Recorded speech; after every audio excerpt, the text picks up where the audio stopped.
But I don't no, I don't know. Okay, this is white. Just keeps taking me straight through that one. Yes, I just say that. I don't know anything about this. Okay. No, so, yeah. Should I get another chair? Yeah, it's exciting. It's a lot of work. Build the advocates and your survival guard. CEDAW is not that No. And if you ask on the street, they're not even 1%. Yeah, would ever heard about it. And even if we have, we've never had a true implementation. So we've had these ordinances, but we do that. Whenever you come to Geneva, it will be that the CEDAW will have a session and you can have a look at it. But you can also follow on US. Yeah, I suggest that you see it. I will do that. And I was supposed to go to Geneva last month, it's too young, and then I couldn't make that and New York work so close together, but hopefully next year, okay, but I'll try to follow on the TV too. You can sit behind her and. Yeah. My goal was to get closer to the Swiss government, to the Swiss national here. And now I don't have Good morning, everyone. Good morning. Welcome to the Transformative Action, Gender and the People's Pact for the Future. I am Sun Young Yoon, UN representative of the International Alliance of Women and founder and co-director for the Cities for CEDAW History and Futures project. I am your moderator for the day, and I welcome those watching live stream on YouTube.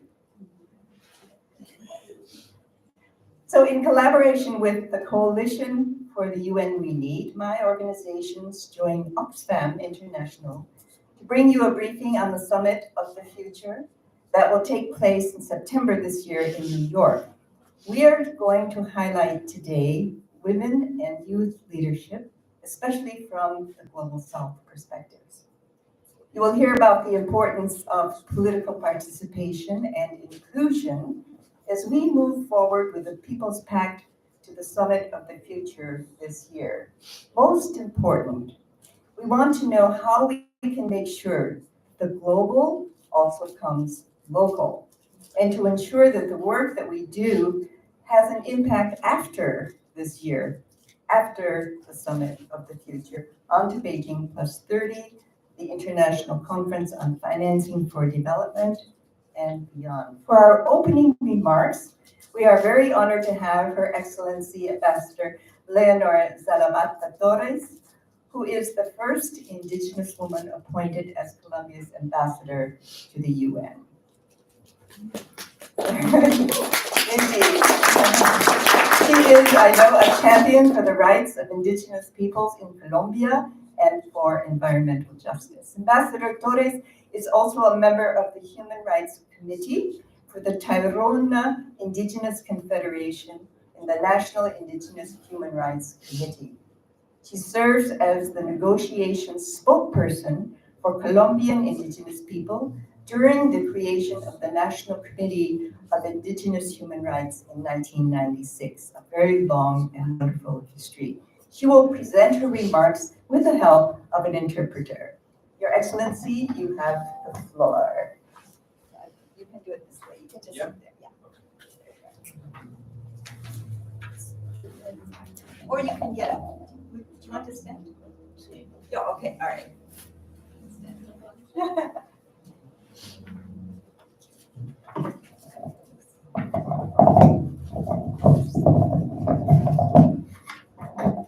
You may want to hold the mic. I'll hold her. Yeah, thank you. Yeah.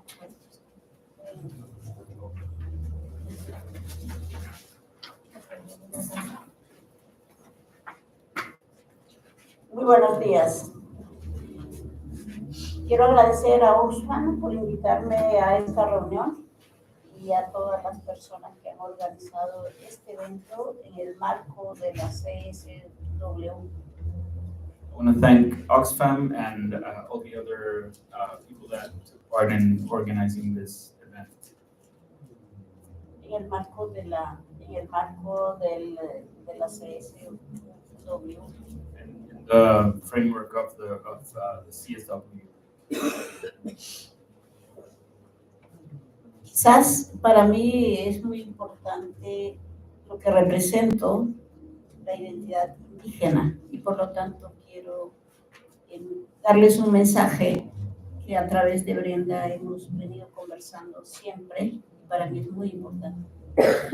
It's very important for me to stress the fact that I represent an identity, a particular identity, and with my friend Brenda, we've been talking about this for a long time, and this is how I want to frame my message today.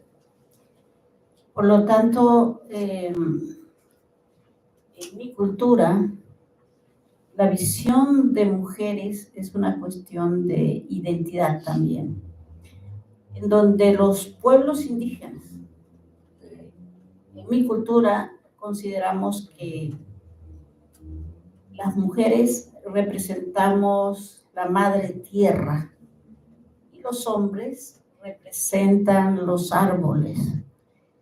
Si la tierra no tuviera árboles, no podría vivir tampoco. Y si los árboles no tuvieran la tierra, tampoco podrían existir. In the culture that I represent, the place where I come from, in my indigenous culture, we believe that women represent Mother Nature and men represent the trees. Mother Nature cannot be complete without trees, and the trees cannot live without the support of Mother Nature.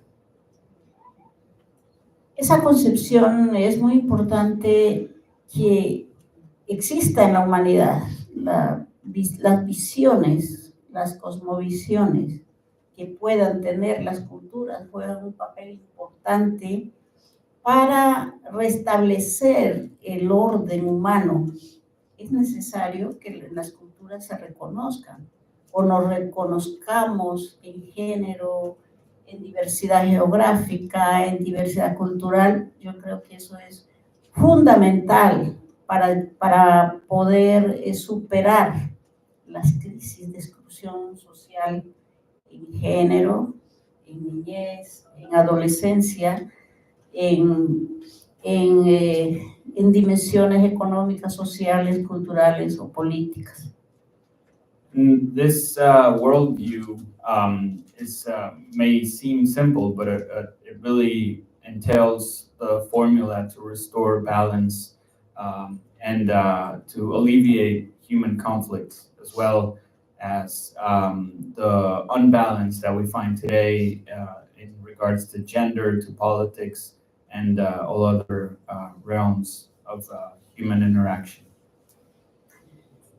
La tarea de superar las crisis políticas de los grupos humanos está muy relacionada con la capacidad que tienen los pueblos, que tiene la misma humanidad.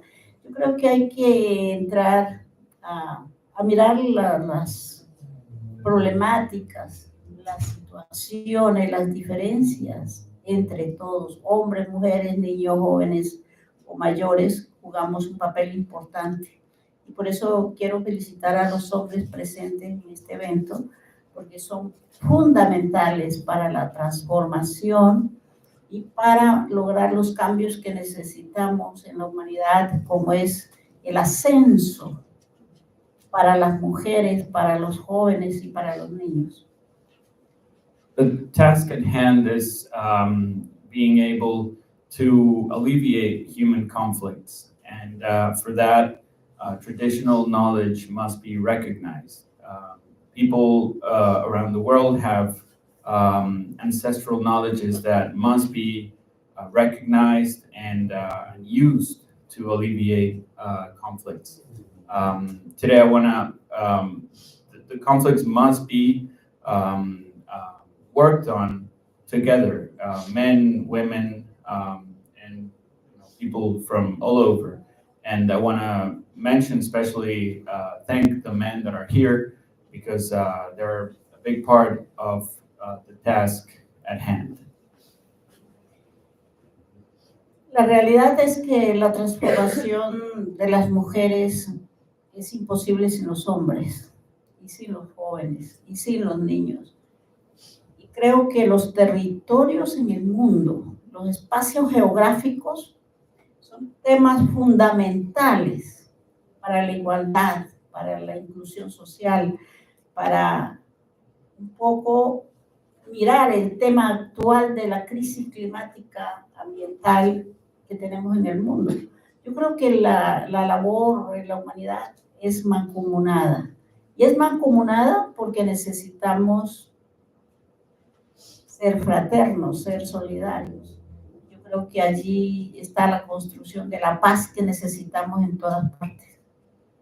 This holistic view, the empowerment of women must come hand in hand with men, with children, with the elders. And so we must work together as a humanity in a common objective. We need to understand that the fight for women's rights must be a common objective. Also, taking into account the importance of the territories that we inhabit and climate justice.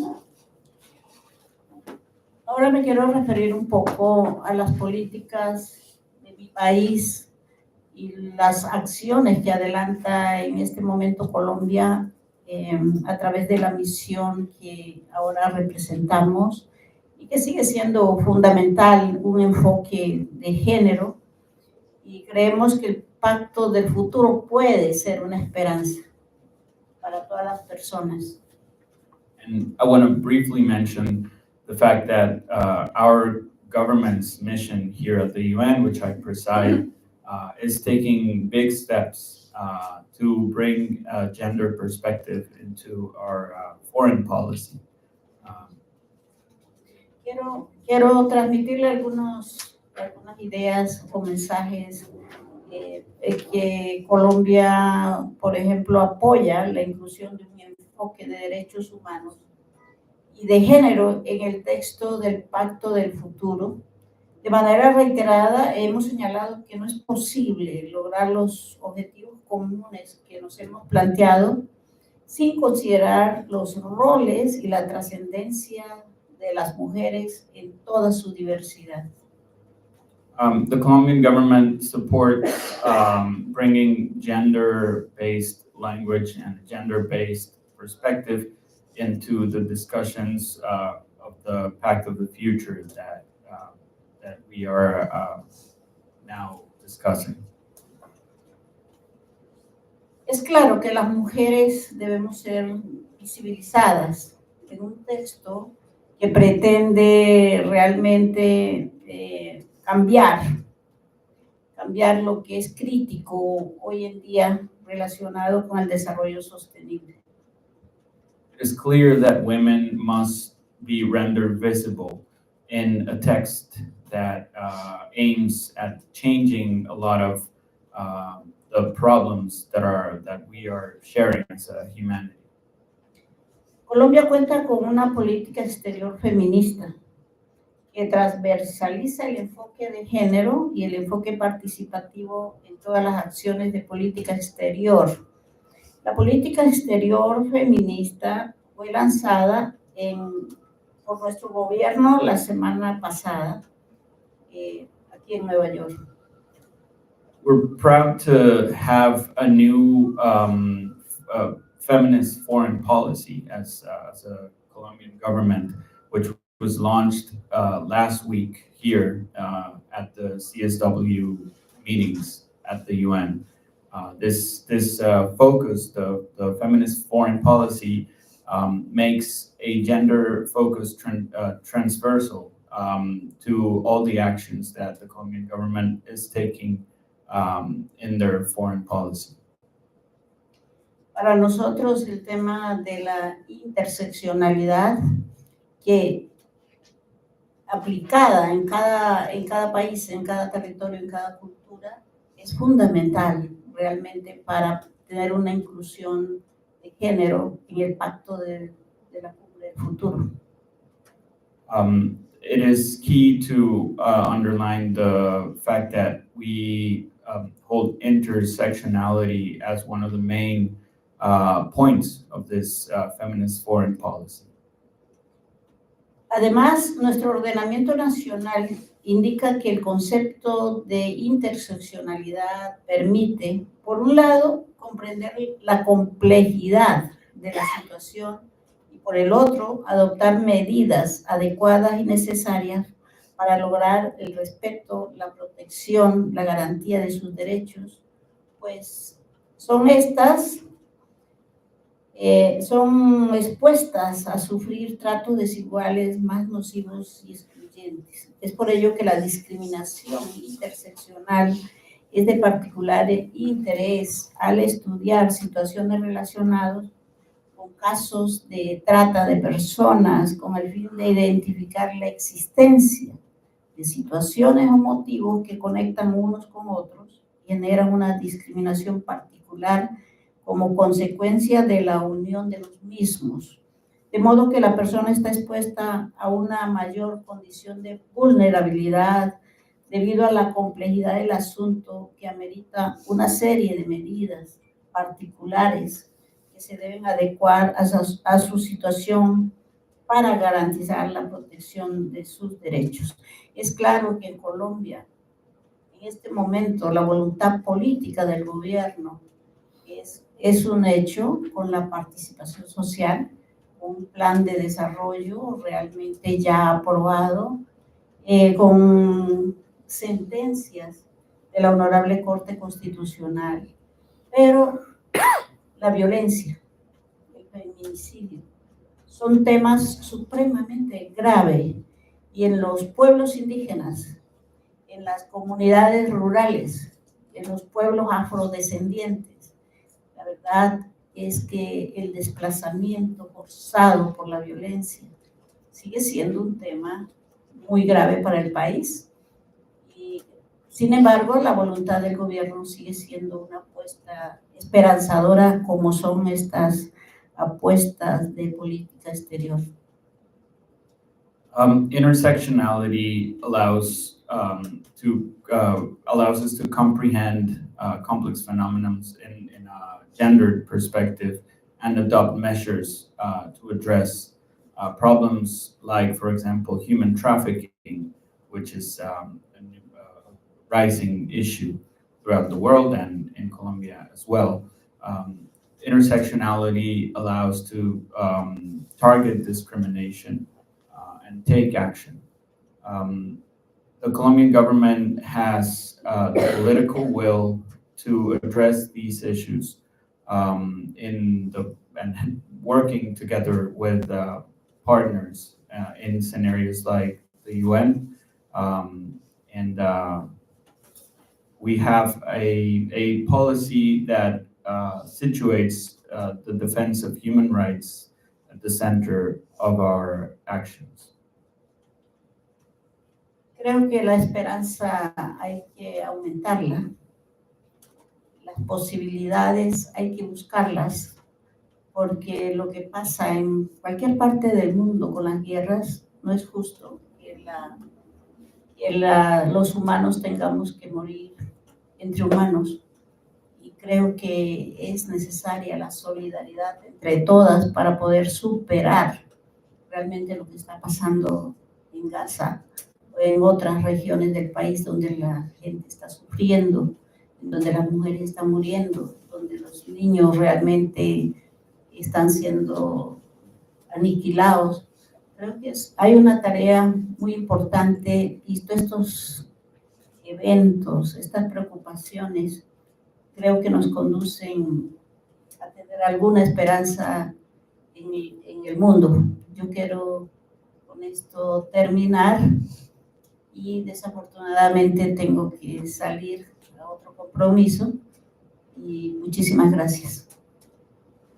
We think that hope is something that we must be hold present today, hope and solidarity in order to tackle war and conflicts where women are being killed, women are dying, for example, in Gaza. So this type of event and this discussion that we're having today is really important because we must hold hope and we must work on solidarity amongst women from all over the world. I want to thank you, and I must excuse myself because I need to go to another event.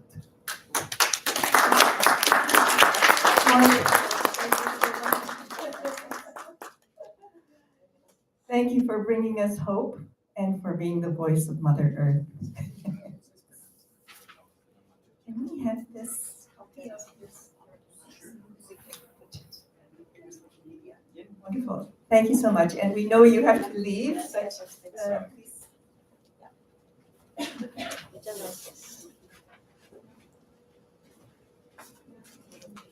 Take your energy bars.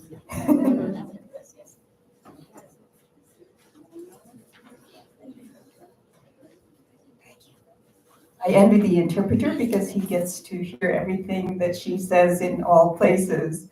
So we have a copy of her remarks, so we will use them and we'll be able to share them on social media. I'd like to introduce the Bogang Ramaphosa, who is the Executive Director of Oxfam South Africa. I know that she combines her feminism with her own life experience as a Black woman who grew up in Munisville, a township south of Johannesburg. She is known to be a very prominent media commentator, which means she's going to make great remarks, and an advocate on social issues facing women in Southern Africa, but I suspect also globally. She has years' experience advocating for a just and equitable society. And Lebongo, we're anxious to hear from you. Thank you. I would like to sit there. I don't know if that might work. Does this one work? You want to? You do whatever. Hello? Oh, yeah, it does. Thank you.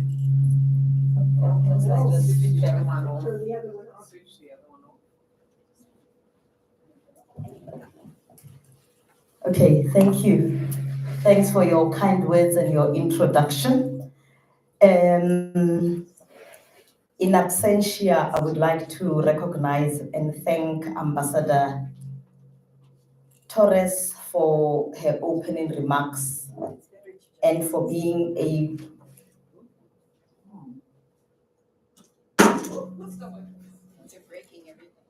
I see that. This work does need disruption, so. If you don't mind, I'll just use that. Oh. I may need to move, yes. Thank you.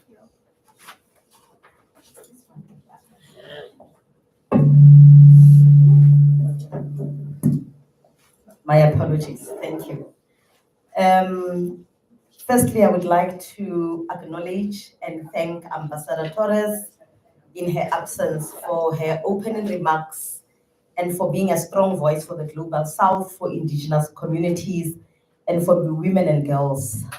And also in her remarks for acknowledging issues of and the importance of traditional and ancestral knowledge in alleviating poverty and some of the problems that we have, and also bringing us hope and solidarity and the role of women, particularly from the Global South, in dealing with some of the crises that we see in the world. It is also a pleasure for Oxfam to share the space with her because of her long-standing relationship with Oxfam as chairperson of Oxfam in Colombia prior to her appointment as the ambassador. And also very heartening, and we recognize that it is not easy for women, particularly indigenous women of the South, to hold space and also hold space for others. And as we say, also speak truth to power. Oxfam works in over 80 countries around the world to save lives, fight inequality and injustice, And in everything that we do, we put women and girls at the center of our humanitarian and development work, because we know that we cannot overcome poverty until all people have equal rights and opportunities. Now, in terms of the meeting that we are in right now, Oxfam has engaged with the Summit of the Future through our membership in the steering committee of the Coalition of the UN We Need, which started in 2020, marking the 75th anniversary of the UN, as an opportunity really to take stock and strengthen the UN system in partnership with civil society, with governments, and the UN in support of a people-centered multilateralism. And for us, we find that that engagement is very, very important, because governments, civil society, and particularly those that are marginalized, need to participate in shaping the UN that we need. And we've also been part of various meetings that have happened, particularly last year, where between January and March, the Coalition for the UN We Need engaged in global-wide virtual thematic meetings and 9 regional meetings and substantive policy discussions to mobilize citizens and CSOs to contribute to the Summit of the Future process. Now, as an organization, the reform of the UN through the Summit of the Future is consistent with the systems change and root of the problem approaches and decolonization that Oxfam uses in its national, regional, and global level work that over the years Oxfam adopted for its advocacy on international financial institutions, to name a few. And so we really welcome this partnership to discuss the transformative action, gender, and the People's Pact for the Future within CSW. This meeting comes at a critical moment of unprecedented polycrises and global shocks of our lifetime. Current climate, humanitarian, and economic crises are all disproportionately impacting women, girls, and other marginalized communities. And there is no question who is most responsible for driving most of these crises. In the case of climate change, rich countries have contributed an estimated 92% of excess historical emissions and are responsible for 37% of current emissions, despite the fact that they are home to only 15% of the global population. And climate change is a very real threat to many populations, particularly in the global south, and highlights the inequalities between polluting countries and those that suffer the impact of the pollution.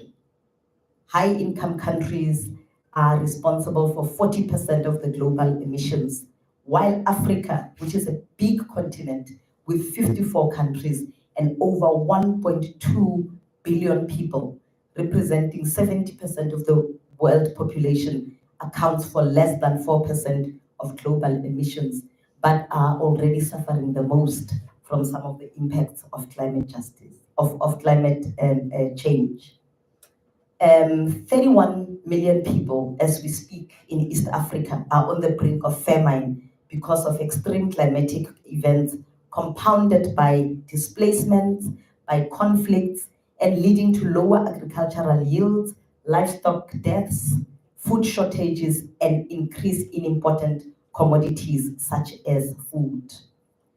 The number of food insecure people in Southern Africa region is estimated to be 50 million people, while almost 18.6 million children, representing a third of children in Africa, are stunted.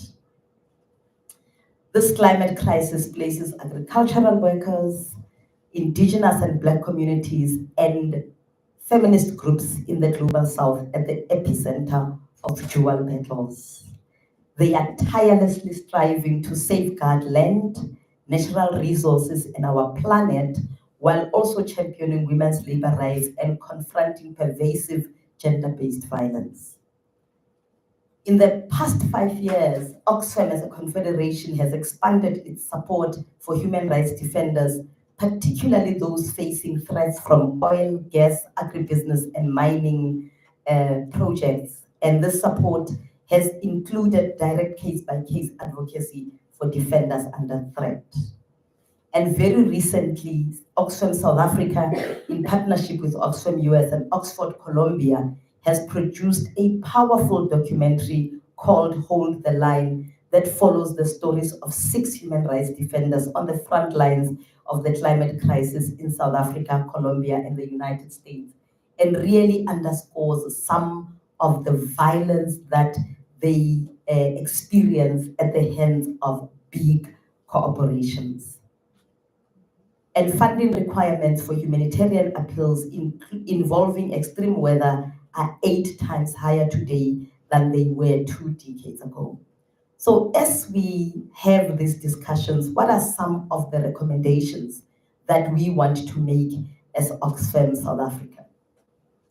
Now, the first thing that I really want to highlight, because for me it's quite an important beginning, is that while gender is not among the 5 outline chapters of the Pact of the Future, for us, we believe importantly that we need to strengthen language on women's rights and gender inequality, because not only are women and girls worst affected by the many crises that I have mentioned, but as Ambassador Torres said, they also do have solutions. They also know and have known through many, many years, many, many stories, many, many lessons of indigenous knowledge, what is required. In a country like South Africa, where the minority own the majority of the land, in the time of migration, including in Southern Africa, they are the ones that were left on the land. So they have seen the change in the land, firstly when big corporations took over, but right now when climate justice is affecting their crops. So we would really, really, really be doing ourselves a disservice if we do not place and put women's rights organizations, marginalized communities at the center and strengthen the language and ensure that in everything that we do in terms of the Pact for the Future within the Summit for the Future is very strong on the involvement, but also very practical around how we will enable women and young people's participation. Because often we speak about participation as a tick box exercise, and we do not create an enabling environment that will enable that women, particularly those who may never sit in rooms that we are in right now, who may never come to New York, who may never get a visa, who are in war-torn countries, are able to participate. So we really, really need to be intentional in terms of what it is that we want and how we want women to participate in terms of what we are talking about. What we are also recommending is that we need to reform the existing humanitarian and development institutions, as these will continue to play a role both in building resilience to climate shocks and saving lives in the wake of climate-linked emergencies. And again, I want to underscore the input by Ambassador Torres about these institutions in their reform to also recognize traditional and ancestral knowledge. We recognize that loss and damage is the result of a crisis of inequality, and we now have a rare opportunity to set up a fund that truly tries to shift power away from donor-led structures and towards local actors and marginalized communities. The creation of a loss and damage climate financing facility is vital to ensure financing is not business as usual. It must be additional to aid budgets, automatic and based on the polluter pays principle. We also would like that we commit to time-bound action and financing to build caring economies, and specifically commit to generating 80 million decent care jobs by 2030, recognizing care and social jobs as green jobs in the transition to green economies.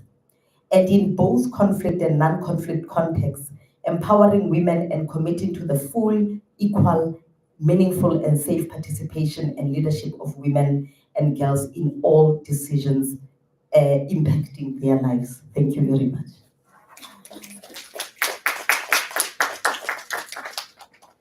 Thank you so much for that overview and a lot of good figures for us to base our work on. We were going to have a representative from the Coalition for the UN We Need to speak about the wonderful civil society forum that's going to take place in Nairobi, May 8th and 9th. And so I would like to introduce Jeff. But Jeff, we're going to, I know this is impromptu a bit, so if you don't mind, we're going to do it as a Q&A. Come on up. Actually, I do have some remarks. You have remarks, but we're going to do it partly as a Q&A. That's fine too. Absolutely. All right, stand here with me for a moment. Okay, Go ahead. who are you? Who am I? Am I the token feminist male? No. So I'm Jeffrey Huffines. I'm Senior Advisor to the Coalition for the UN We Need, and very pleased to be here representing the co-chairs of the UN Civil Society Conference that will be taking place in Nairobi, 9-10 May. 9-10. The 9th and 10th of May.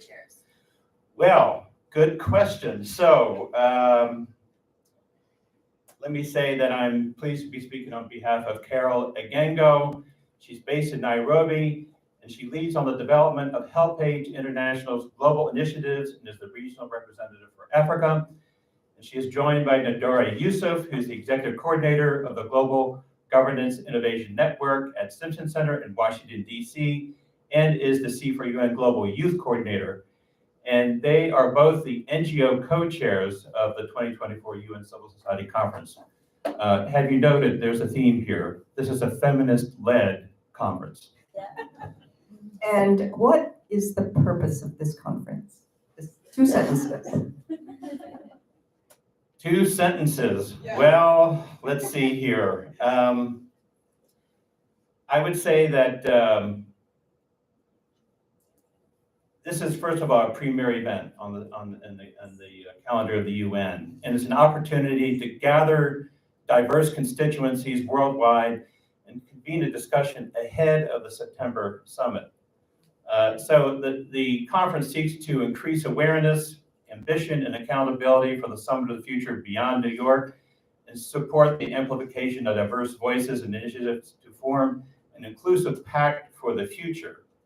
So with this conference taking place in Nairobi, we seek to include as many voices from the Global South as possible, especially from the grassroots and those who feel unseen and unheard worldwide. Now, just to give you a sense of what we're going to be doing while in Nairobi, we will be creating civil society-led multi-sectoral impact coalitions constituting CSOs, member states, academia, think tanks, foundations, and the private sector to champion, act on, and push forward specific issue areas or big-ticket reforms proposed in the consensus language of the Pact for the Future to be adopted in September. The conference will result in an impact for the future outcome package designed to implement the key reform measures to be adopted at the summit. Perfect. And last question is, how can anyone else get involved who can't possibly get into that room in Nairobi? We will be registration is now open for everyone, and there will be online opportunities for participation as well. Well, there will be workshops, there will be impact coalition discussions, there will be plenary discussions, there will be exhibits, there'll be multiple opportunities for participation in the conference. But also virtually, I hope. I'm on the program committee for this event, and we are pushing for a lot of inclusion beyond the 2,500 people who can actually attend. So please promise us that we can have a virtual registration and virtual parallel events. And accessibility. Well, there's a lot of us who are on the 10 different subcommittees. I am on the fundraising and budget subcommittee. For those of you who have some of this, come see me. Thank you very much, Jeff. That was very, very useful. So I'm going to change the order a bit. We mentioned that there will be these coalitions and the youth groups are going to be extremely important in that. So let me introduce CEDAW Pemba, who was appointed the African Union Youth Envoy in 2021. She is one of the youngest senior officials in the history of the African Union and the youngest diplomat in the chairperson's cabinet. So she has worked, oh, Jeff, you have to be in touch with her. She has worked as a banker at Standard Chartered Bank, also for the Ministry of Youth, Arts, Sports, and Recreation in her country, which is Zimbabwe. CEDAW, you have the floor. Come. Thank you. Okay, let me just come there.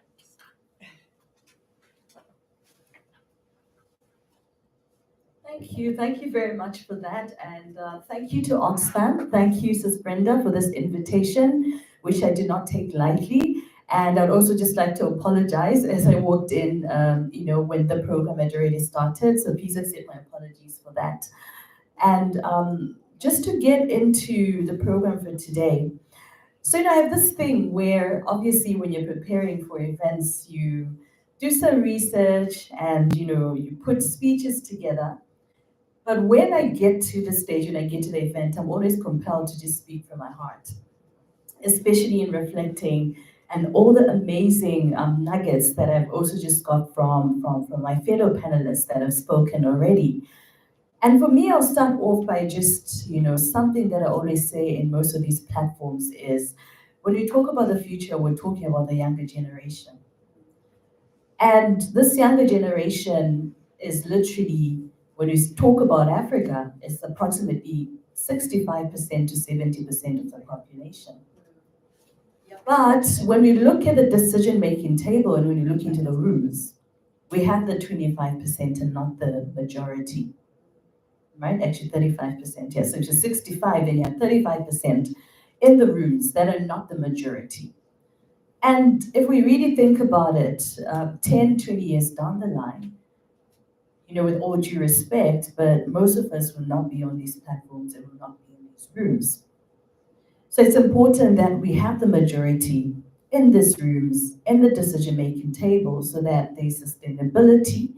And when we reflect back, there's continuity, and it becomes a value-added system, rather, of intergenerational co-dialogue and co-leadership, which is why I appreciate the African Union of making this decision for the role of a special envoy on youth, working the cabinet of the chairperson to make sure that when we speak about Agenda 2063 and the Africa that we want, the young people's voices are truly represented. So it's something I do not take lightly, being on these platforms on behalf of the majority of the people we have in Africa. Now, when I got, appointed as the youth envoy, I embarked on a listening tour. That was the very first thing I did. Initially, it was supposed to be 60 days, but because of the demand, that was in 2022 when I got appointed, but because of the demand, it's been ongoing. So every year I look at countries I can visit. This year, I'm actually looking forward to do a listening tour in 7 countries in Africa, and also get to hear on the ground what are young people's perspectives ahead of the Summit of the Future. Now, this listening tour takes a 3-way model. We normally start with town hall meetings, so I'll host a national town hall meeting with civil society groups, youth leaders, national youth councils, and then the second part of it is visiting marginalized communities. So I literally go deep down to marginalized communities, to the villages, and get to hear the perspective from those in the marginalized communities. What are their perspectives about the African Union, about Agenda 2063, about the UN SDGs? Do they actually understand what's going on? And again, how are they affected by issues to do with climate change, issues to do with education? We also saw post-COVID-19, for instance, when I was visiting a community which is called a Kudu district, just on the outskirts of Abuja, young people that had to drop out of school as an effect of COVID-19, and they were now embarking in peer-to-peer learning. So I also get to learn from these communities what they are doing, the resilience, against all odds, what they are doing to survive and to continue. And then the final part is leveraging on my position. I embark on a political and policy visit, where in some instances I've had the privilege to meet with ministers. In some instances I've had the privilege to meet with the head of states and literally give them the feedback to say, look, I was in your country, this is what's coming out, this is what we need to work on. And then also lobby the policymakers to make sure when they go back to the AU summits, which I also have a privilege and honor to sit in on behalf of young people, that they also include in some of their discussions and some of their speeches to make sure that young people are on the agenda. So for instance, just last year we lobbied to say, hey, when we get into these AU summits, we have these head of states as champions for various things. We have a champion for financial institutions, who's the president of Ghana. We have the champion to end early childhood marriages, was the president of Zambia, but we didn't have a champion in youth. And just last year, that decision was made, and we now have a head of state who's a champion of the youth that we also have the privilege to work with, but also to be able to influence policymakers and their peers on what young people want and what the future of Africa holds for us as young people. Having said that, looking at the impacts of climate change, just to build on what my fellow panelists had indicated, migration is also one of the challenges that we've seen that's on the rise across Africa. And climate change, despite yes, unemployment, but climate change also plays a major role on the issue of migration. And if we think about the future of Africa, what does that lie for Africa when there's a huge rate of migration? We have a lot of young people also crossing borders, risking their lives, trying to cross over to Europe, some drowning in the sea, trying to cross over. So I think it's important that we also tackle it from that angle. In addition, we see a rise in early childhood marriages. We see a rise in sexual exploitation, again, because often within marginalized communities, because of the droughts as a result of climate change, there's insecurity when it comes to food, and they always have to find ways to survive. And at times it means selling their bodies, at times it means selling their children, which is a sad reality. But that's what's happening on the continent that also need to be addressed. Because when you talk about the future, it's these children that are the future. Some that are, survivors of early teenage pregnancy, some are survivors of early childhood marriages, but that could have been the next, UN Secretary General and could have the solutions for the world, not just for Africa. So it's important we also look into how do we look at the survivors, how do we look at those that have really been impacted on the ground, especially young women on some of these issues, which is truly important. Mental health. I feel like mental health is something we really don't touch on a lot. Mental health is stigmatized a lot in Africa. Not only that, because there's so many other competing priorities and issues ongoing, it's usually not prioritized the most. And I saw this when, I embarked on this listening tour, talking to young people, and they're affected. Their mental health has really been affected. There's a high suicide rate as well because of the issues to do with mental health. And, as a result of that, I actually, just last month, within my office, recently launched a mental health toolkit for Africa, where we worked on with a number of partners from Harvard University, Columbia University, London School of Economics, IFRC, just to name a few, but most importantly, young people themselves. So we had young African researchers to speak about mental health from an African perspective, and we tackled this from a perspective of the 5 key emerging issues of mental health in Africa, which focuses on climate change, social isolation, issues to do with education, economic empowerment, to name a few. But we also mentioned what to look out for, in the future, what could be the issues affecting young people that will affect their mental health in the future. And we're also encouraging young people to host what we call mental health barazas within their communities, where, young people get to sit together using this mental health toolkit that we've just recently published, and also speak about the issues that affect them and how they envision these issues can really be looked at towards the future of Africa, and how we can really support young people, not just tokenism, with young people sitting in rooms, yes, which is very, very important, but we also want young people's decisions, young people's voices being heard and influencing the decision-making table is also very, very crucial. Having said that, I'm also passionate about young women and young girls. I think it's important we do not leave the young girls behind, even in these rooms. If, it's the UN Summit of the Future, if, within different organizations, we can say for South Africa, there will be 4 or 5 young girls as part of the delegation to learn about how these processes work. Within our office, we also launched what we call the Lead Hership Fellowship for young girls. These are young girls between the ages of 16 to 25.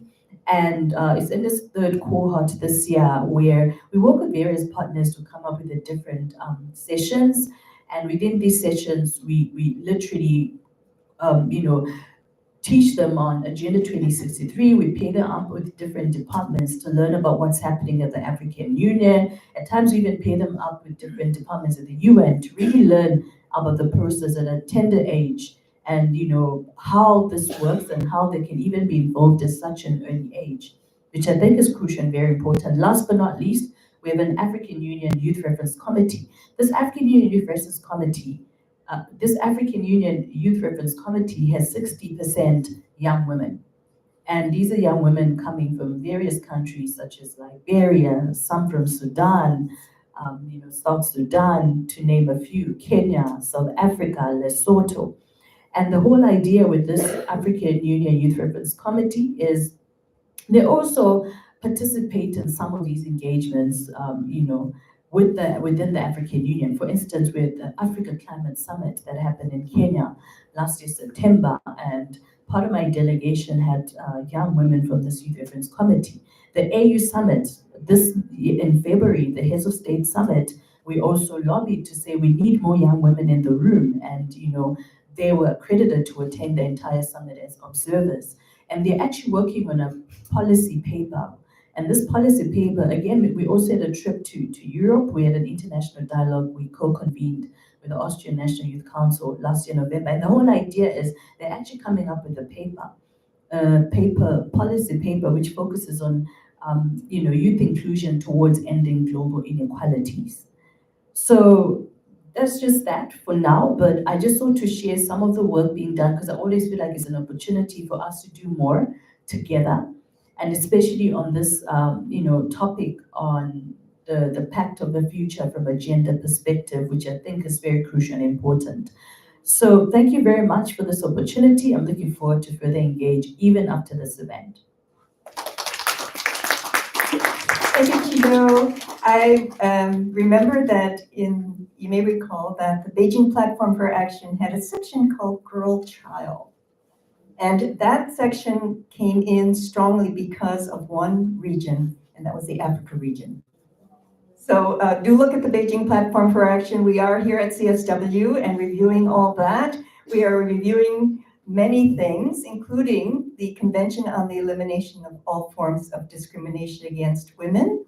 We are determined that this Women's Human Rights Treaty, which was actually introduced to governments in 1980, signed by President Carter, ratified by 189 countries. We are determined that that should return as a major accountability mechanism for the SDGs, for the Summit of the Future, and also for the Beijing Platform for Action here at CSW.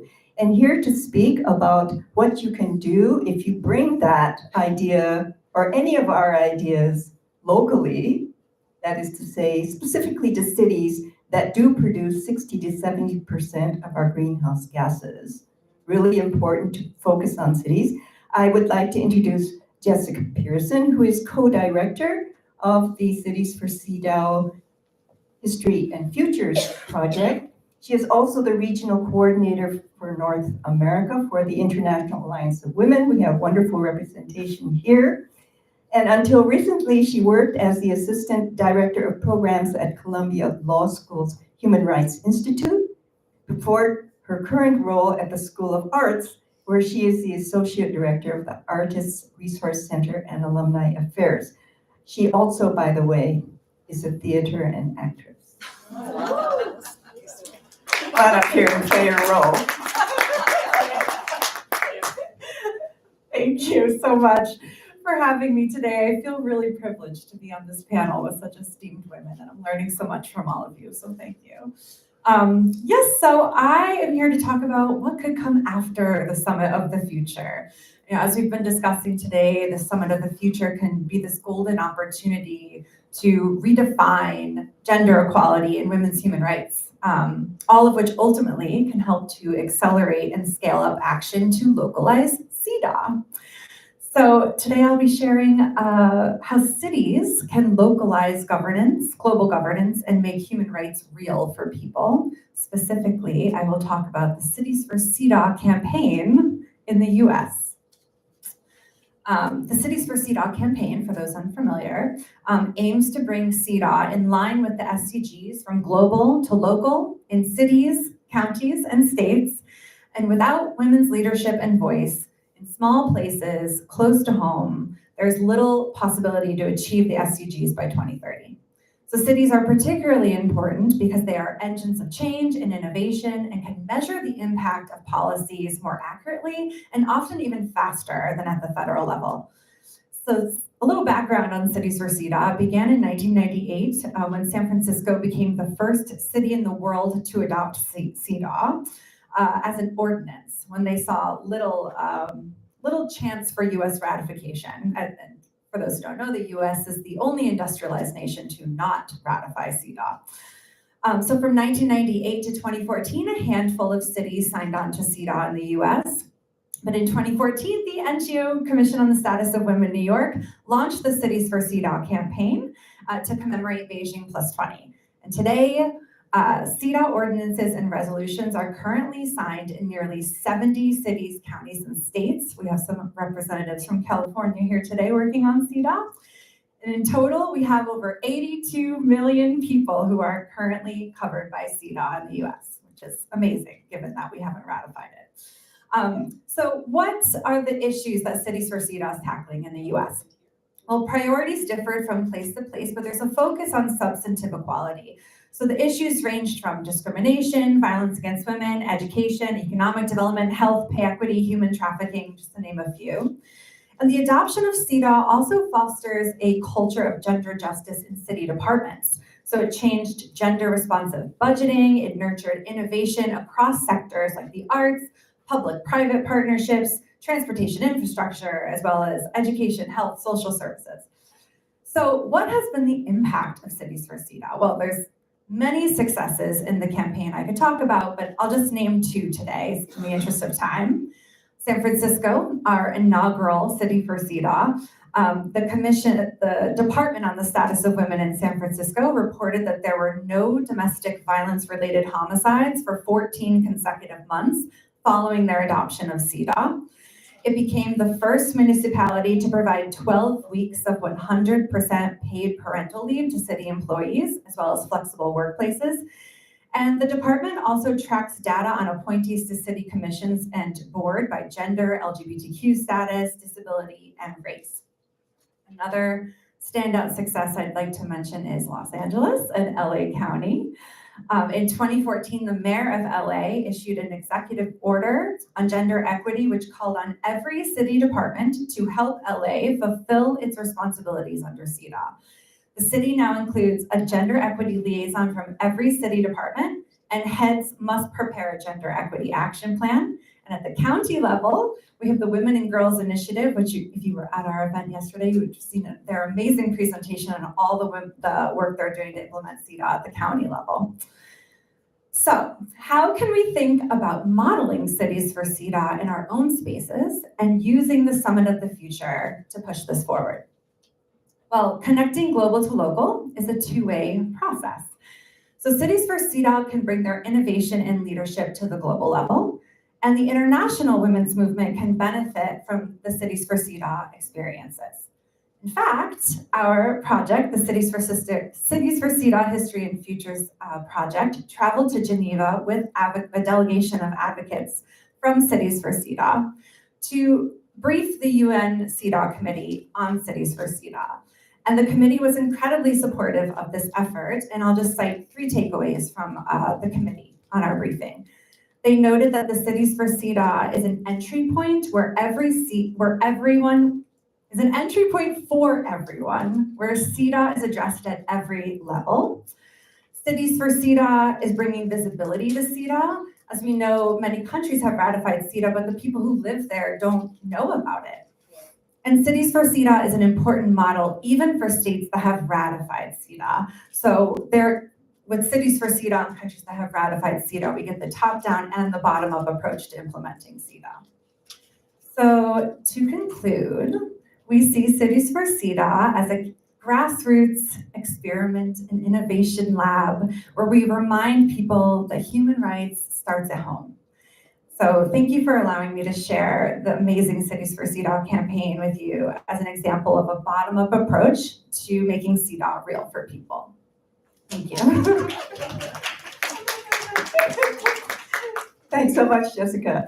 So, Brenda, we are so fortunate to have with us Brenda, who is the co-chair of the Coalition for the UN We Need. She is head of Oxfam's New York office, and she is an international development expert. Her most recent position was Senior Program Officer of the African Union Department of Political Affairs, coordinating the EU support program to the African peace and security architecture, so important for that continent. And Brenda is going to give us some closing remarks and some closing observations, after which we are going to finish a little early so that you can actually talk and network with each other. So, Brenda.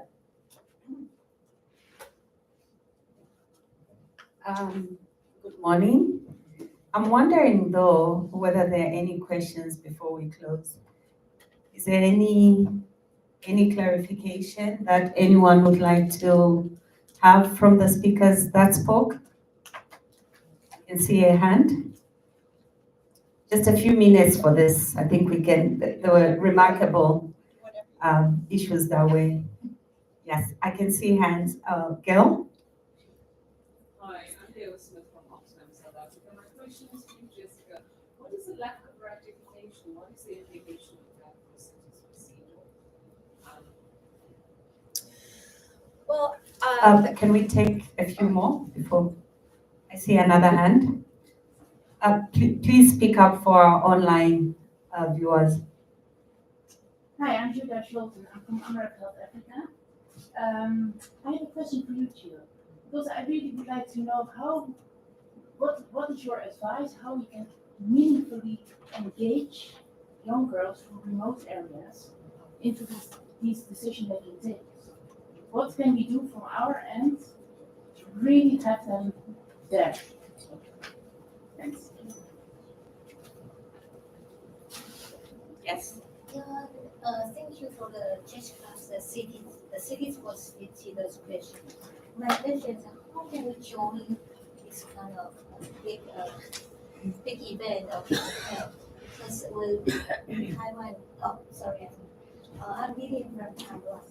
Taiwan is a country, it's not a membership of state of the UN, but we work very hard in terms of human rights, women's rights, and everything for gender equality. So we have a nice campaign for gender equality issues in all the world.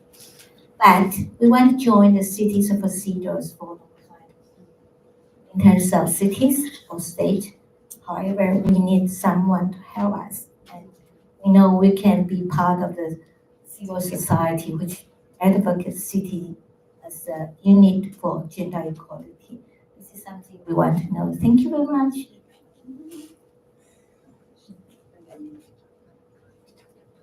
Sorry. Do we want to respond? As far as the U.S. ratification, I would love to ask the CEDAW advocates who are working on the ground in the room to talk about how the lack of U.S. ratification of CEDAW is affecting your work, if you wouldn't mind. If anyone's I'd be happy to address that. So I'm with Cities for CEDAW and I work out of California. Oh, sorry. Hi, and we are in the process of getting CEDAW ordinances, laws, binding laws adopted all over California. We're also working in pockets around the United States, various areas like Washington, DC, Fairfax, Virginia, places in Montana, all over the country, really. So in some ways, for me, doing it locally at the local level is actually even almost more important to me than at the national level. Because a lot of times when it gets done at the national level, it never translates down to the local level. So we're doing it from the bottom up. We're using California as a real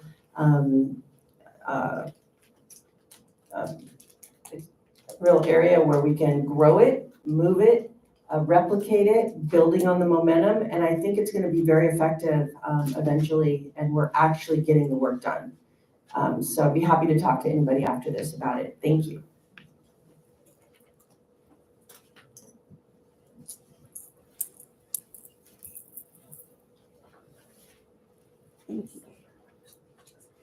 Oh, there was a question too. Okay, thank you. So just to answer your question, I'd say get them in the room. And if you cannot get them in the room, at least meet them where they are and make sure that their voices are represented. I think it's very important. But more in a practical way, on an organizational way, I'll say also try, lobby and advocate for it to be incorporated in the organizational strategy. You see a lot of organizations of late and multilaterals have been coming up with youth strategies. Just recently, I heard that the World Bank will be creating its first ever youth strategy. So within that youth strategy, you then incorporate some of these elements too, which I think are very important. Last but not least, also come up with initiatives and fellowships as another strategic way to try and get them in the room, but also remembering the barriers that come with that is, if we're looking at the deep marginalized communities, often most of them don't have access to information. Some don't even have access to technology to know about these opportunities. So it means you also have to look at the traditional ways, work with the grassroots within that community to make sure that everyone gets a chance and an opportunity.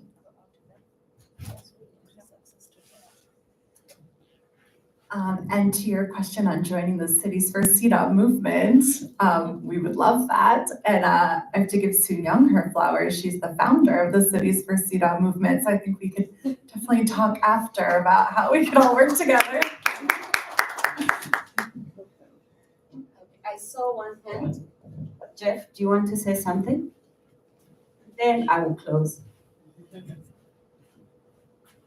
Now, this conversation about Cities for CEDAW made me reflect upon the beginning of my advocacy back in the mid-1980s in Washington, D.C., where we were very active in lobbying for U.S. ratification of different UN human rights treaties, beginning with the Convention Against Genocide. Now, under what presidency did the Convention Against Genocide actually get ratified? Well, that was President Reagan, believe it or not, Ronald Reagan. And then when President Bush became president, we continued our advocacy. The second UN Human Rights Treaty to be ratified was the Convention Against Torture. And then following that was the Convention Against the Elimination of Racial Discrimination. And then guess what? With CEDAW, our efforts came to a screeching halt. And it is rather astonishing, and I would say even shameful, that the United States has not yet ratified CEDAW. So kudos to you for taking a bottom-up approach. And I think everyone in the room knows that the United States is complicated. We're a federalist system, and yet because of that, we do have the opportunity to take CEDAW and make it a living reality at the local and state levels. One day, hopefully during my lifetime, CEDAW will be ratified at the federal level. Thanks.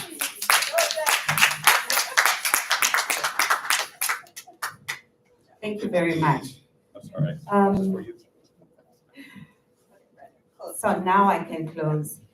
As I was coming this morning, I received a message about a meeting that a certain bank was organizing online, and it had, as usual, as we always see, an all-man panel, a manel. And I commented on that in the group that was discussing this. I said, any panel that only has men this month, when we're commemorating the Women's Month, should be boycotted. So everyone in that group started talking, they wondered why this bank that was talking about economic situation in a certain country and how to address the economic problems could not even find a woman to moderate that panel. I know I was coming to a meeting that had an all-women panel, but I think there's justification in ours. Considering what we're discussing, and also the fact that indeed an opportunity was given to Jeff to be part of the panel as we were conceiving this, and he got back to us and he recommended a woman.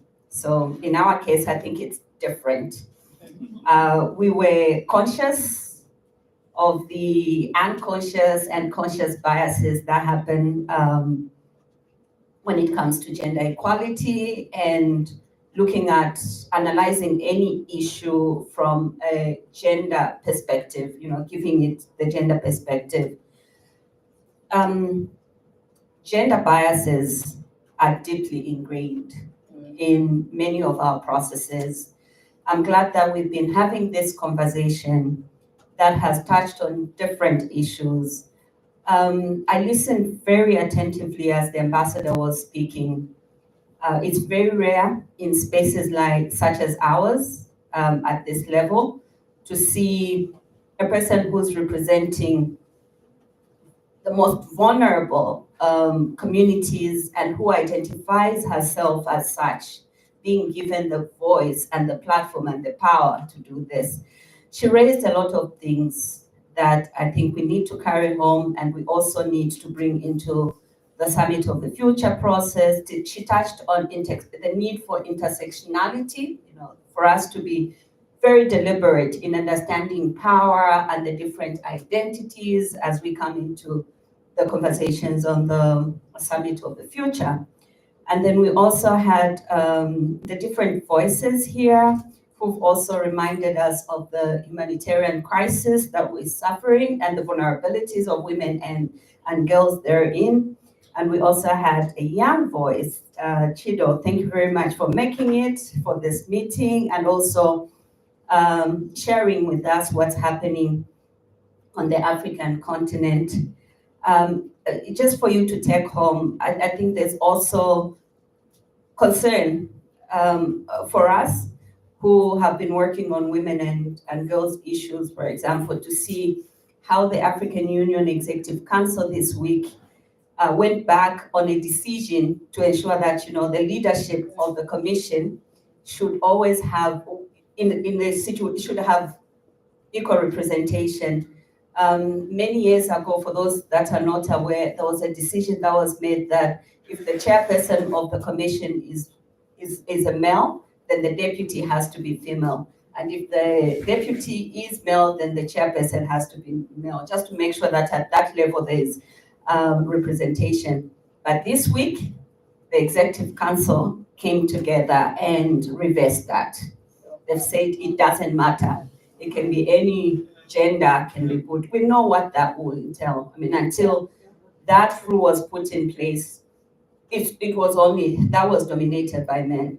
So we've gone back on that. So as we're talking about the Summit of the Future and the need for transformative action from a gender perspective, I think those are some of the developments we should not be seeing. One last thing, I also wanted to just mention that, as we go into the Summit of the Future, many a time we are failing. I am failing, and I think many of you are failing to explain what the Summit of the Future is. I think there's need for us to look at the narrative and perhaps simplify the narrative. I think when we talk about the Summit of the Future, it resonates to many people, including those that never find themselves in New York, have no opportunity to get a visa to the US, and also to just be in these aircon spaces. To just explain to them that when we talk about the Summit of the Future, something that came out of this meeting, local is global, and also the person is political. There's very little distinction in terms of decisions and impact when it comes to local decisions or global decisions. They are affecting the ordinary people, a person. Equally, there's no distinction between what is personal and what is political, because the politics are affecting the person. So I think just to explain and simplify that, when we talk about the UN reform, the Summit of the Future, we're talking about the UN reform, which is a system that may seem very global, but actually is coming up with decisions that are affecting the local. I find it very difficult to even explain to the most learned and exposed colleagues of mine. You know, whenever you talk about the UN, they say, oh, nothing happens at the UN.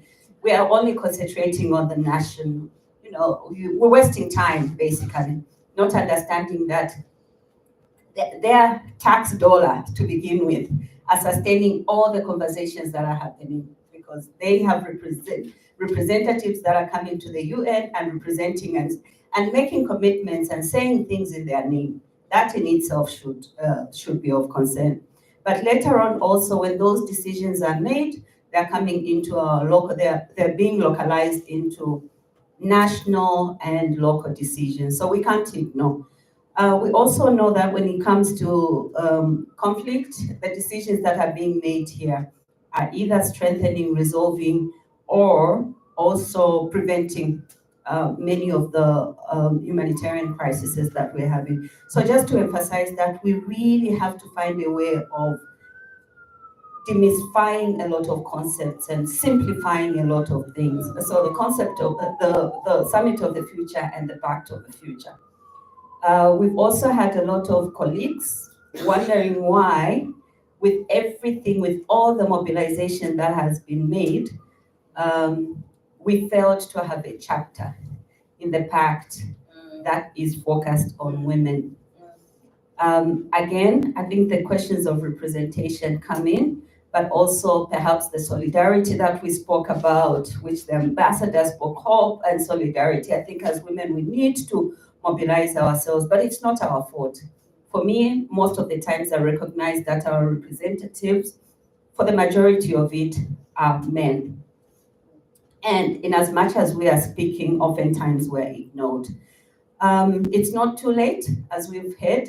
There's still room for us to, hopefully, I don't know, I think the scope has already been done, but maybe we still can push through our representatives, but also taking advantage of the Nairobi conference and many other spaces to just make sure that we are present, but also that we make sure that we strengthen all the issues that are concerning women and girls go in. I think there's still hope, depending on how much we organize ourselves.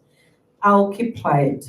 The other confusion that has been coming up has been the multiplicity of processes and meetings and everything. We need to follow all of them.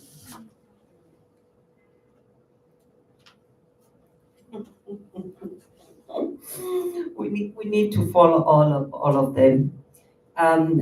First, for the Summit of the Future, we need to follow all of them. The Pact itself, the Global Digital Compact, the Declaration for Future Generations, and everything else that's happening. But elsewhere also, we know that there's so many things that are happening. G7, all these different processes, I think we need to follow them and we need to make connections, because ultimately some of the decisions that are going in the Pact for the Future are being made elsewhere. They're just coming in to be endorsed. We don't have to be everywhere, but we can still connect, just like we've connected here. We've come up, different organizations coming together to organize this, but many of us also have presence in different locations. I think we just have to connect ourselves. We don't have to be present everywhere, but we need to connect us thematically, process-wise, and most of all, let's make the United Nations come back to its promise. You know, the promise, we created a union, we created a global body to make sure that never again is indeed never again. Thank you very much.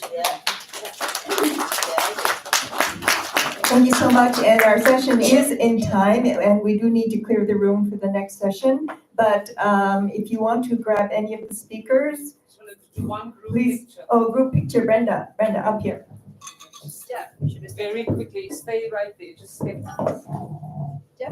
Stand up. Yeah, if you can just stand in front of the banner, just rearrange yourself. I'll stand in. Tell people in the back.